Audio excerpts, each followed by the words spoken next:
Tens of millions of dollars will be flowing into our hometowns to rebuild after Hurricane Helene. But as some are still struggling to recover, that money and the help it brings could still be years away. WDBJ7's Lindsay Cook explains.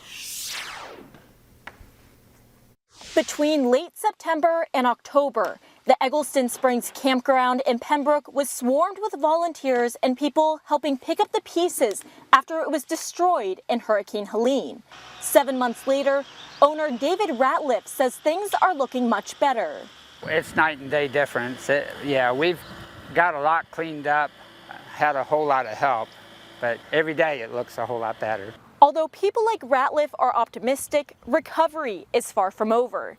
Homes in the campground were part of the 120 around Giles County that were damaged or destroyed in the storm. State officials have labeled it a distressed community for that reason. And that's why Giles County is hopeful for a majority of the millions of dollars that the Department of Housing and Community Development, or DHCD, has allocated for Helene relief. It's $46 million total for communities across Virginia, but 80% of it is prioritized to both Giles and Washington counties, as they're both labeled distressed communities.